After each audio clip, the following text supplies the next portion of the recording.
बिस्मिल्लाहिर्रहमानिर्रहीम। अस्सलाम वालेकुम नाज़रीन। एक अच्छी ख़बर यह है कि कल बरोज़ हफ़्ता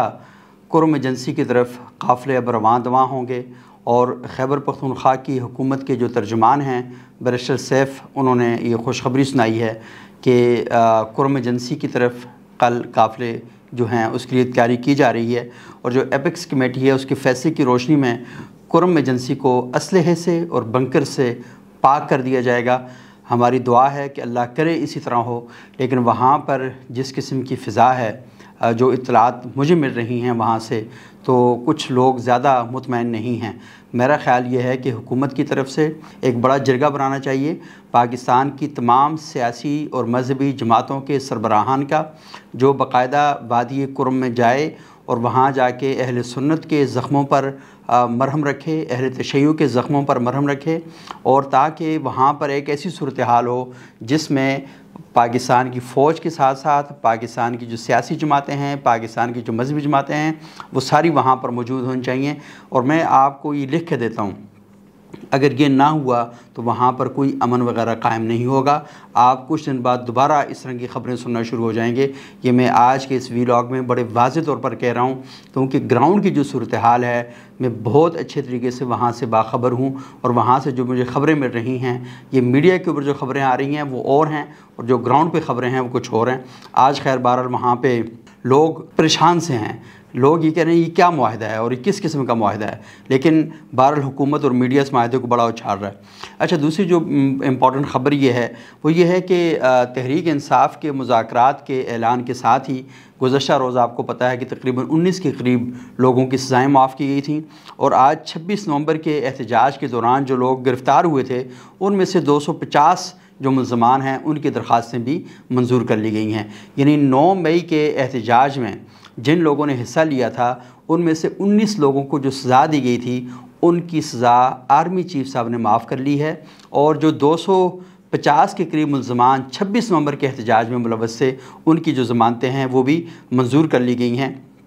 और इसके अलावा 150 मुल्ज़मान की जो दरख्वास्तें हैं, ज़मानत दरख्वास्तें, वो खारिज भी की गई हैं। अच्छा, मुस्लिम लीग नून बहरहाल इस सारे अमल पर कुछ खदशात का इजहार भी कर रही है, और इमरान खान साहब आपको पता है कि अपने 2 जो मुतालबात हैं उनसे ज़रा पीछे हट चुके हैं, और पहला मुतालबा उनका यही था कि ये जो 9 मई के वाक़यात हैं इनके लिए जुडिशल कमीशन बनाया जाए, और दूसरा जो 26वीं आइनी तरमीम है उसको जो रोल बैक किया गया है उसको वो किया जाए। तो इन दोनों मुतालबों से वो पीछे हट चुके हैं, लेकिन हुकूमत की जानिब से भी या रियासत पाकिस्तान की जानिब से ये जो मुज़ाकरात हैं इनकी जो हवा है वो अब चल पड़ी है। और गुज़श्ता रोज़ आपने देखा कि दूसरी मीटिंग हुई है, दूसरी बैठक हुई है स्पीकर कौमी असम्बली सरदार अयाज सादिक साहब की सरबराही में। हुकूमत के लोग भी बैठे हैं और अपोजिशन के लोग भी बैठे हैं और तहरीक इंसाफ के लोग बैठे हैं, और वहाँ पर ये सारा मामला जो है वो अब ज़ेर बहस है। और जो बुनियादी मुतालबात हैं, चार्टर ऑफ डिमांड है, उसके अंदर तहरीक इंसाफ का तो ये है कि इमरान खान साहब को रिहा किया जाए, और साथ ही ये मुतालबा किया गया है कि जो 9 मई के वाक़यात हैं, 26 नवंबर के जो वाक़यात हैं उन पर जुडिशल कमीशन बिठाया जाए। और तीसरा ये कहा गया है कि इमरान खान साहब से बात करने की बराह रास्त इजाज़त होनी चाहिए, उनके वकील उनसे मिल सकें, सियासी अमल की मुशावरत होनी चाहिए ताकि चार्टर ऑफ डिमांड की तश्कील में आसानी हो। तो हुकूमत की तरफ से ये सारी बातें जो हैं मान ली गई हैं। अब जो तीसरी बैठक होगी वो उस वक्त होगी जब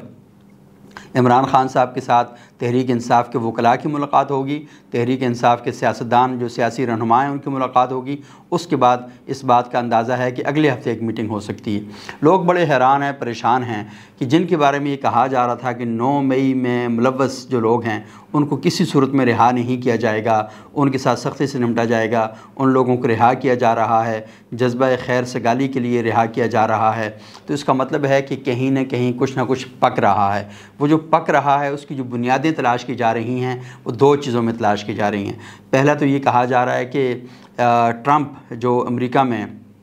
सदर बनने जा रहे हैं, तो शायद उसके बाद उनकी तरफ से ये दबाव आए कि पाकिस्तान में इमरान खान को क्या कहते हैं रिहा किया जाए। तो मुज़ाकरात किए जाएँ। लाजमी रिहाई किसी मुज़ाकरात की सूरत में ही होगी और अदालतों के फ़ैसलों के नतीजे में होगी। तो हुकूमत ने मुज़ाकरात इसलिए शुरू कर रखे हैं कि जब अगर वहाँ से कोई बात आती है तो हुकूमत बड़ी आसानी के साथ ही कह सकती है देखें भाई हम तो ऑलरेडी मुज़ाकरात कर रहे हैं। और दूसरी बात यह कि तहरीक इंसाफ मुज़ाकरात का अमल इसलिए चाहती है, इसलिए उसने शुरू कर लिया कि अगर ट्रंप ने अगर ये ऐसा कुछ भी ना कहा तो फिर हम क्या करेंगे। तो मुज़ाकरात दोनों की ज़रूरत है, दोनों की मजबूरी है, तो इसलिए मुज़ाकरात का जो अमल है वो सारे का सारा जारी है। और उसके साथ साथ जो बड़ी अहम जो ख़बरें हैं वो ये है कि तहरीक इंसाफ जो है ख़ुद ये समझती है अब कि हमें मुज़ाकरात के दरवाज़े खुले रखने चाहिए और पाकिस्तान का जो मुस्तक़बिल है उसके लिए ज़रूरी है कि आप अपने जो मामलात हैं उनको टेबल टॉक के ज़रिए आपस में बैठ कर बातचीत के ज़रिए हल करें। और मेरा ख़्याल ये है कि तहरीक इंसाफ एहतजाज करते करते थक गई है और हुकूमत एहतजाज को कंट्रोल करते करते थक गई है और अब सूरत हाल ये है कि कन्फ्रंटेशन जो है मज़ीद आगे नहीं बढ़ सकती। तो 1 जनवरी को 2 अच्छी ख़बरें आई हैं। एक ख़बर तो ये है कि मुज़ाकरात की मेज़ एक दफ़ा फिर सजा ली गई है और दूसरा पाड़ा चनार के हवाले से, कुर्म एजेंसी के हवाले से, वहाँ पर अमन की जो सूरत हाल है उसको बेहतर करने के हवाले से जो मामलात हैं वो आगे बढ़ना जो है वो शुरू हो गए। इरफान सिद्दीकी साहब का एक स्टेटमेंट है वो थोड़ा सा मैं आपको सुना देता हूँ कि हुकूमत को PTI रहनुमाओं को इमरान खान से मुलाकात और सहूलत लेने पर कोई एतराज़ नहीं है और उन्होंने कहा तहरीक इंसाफ ने 1 हफ़्ते का मज़ीद वक्त मांगा है जिसके बाद बातचीत का तीसरा दौर आइंदा हफ्ते होगा। अपोजिशन के मुतालबात अगर तहरीरी शक्ल में आएंगे तो हम देखेंगे कि वो क्या चाहते हैं, लेकिन तहरीक इंसाफ की तरफ से बड़े वाज़ेह तौर पर ये कहा गया है कि वो ये चाहते हैं कि इमरान खान को रिहा किया जाए। वो ये चाहते हैं कि जो लोग गिरफ़्तार हैं तहरीक इंसाफ की क़यादत, हुकूमत उनकी रिहाई में हायल ना हो, रुकावटें ना डाले। वो ये चाहते हैं कि हमारे ऊपर से जो मुकदमात हैं वो ख़त्म किए जाएँ और जो हमारे ऊपर 9 मई का और 26 नवंबर के जो एहतजाज हैं उनके हवाले से जो हमारे ऊपर इल्ज़ाम लगाए जा रहे हैं तो उनका जुडिशल कमीशन जो है वो इसके हवाले से करवाया जाए।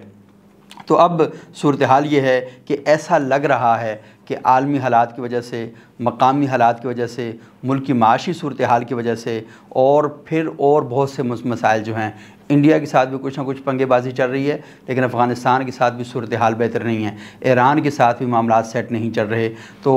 इन सारी वजूहात को सामने रखते हुए कहा गया है कि हाउस को इन ऑर्डर किया जाए, मुल्क के अंदर जो प्रॉब्लम है, जो सिचुएशन है, इसको बेहतर बनाने के लिए कोशिशें की जाएं। तो ये आज की 2 बड़ी इंपॉर्टेंट ख़बरें थीं, लेकिन बहरहाल ये दोनों ख़बरें अच्छी ख़बरें हैं और इस बात की उम्मीद रखनी चाहिए कि इंशाअल्लाह आने वाला वक्त ज़्यादा बेहतर होगा और ज़्यादा अच्छे तरीके से हम चीज़ों को आगे लेके बढ़ सकेंगे।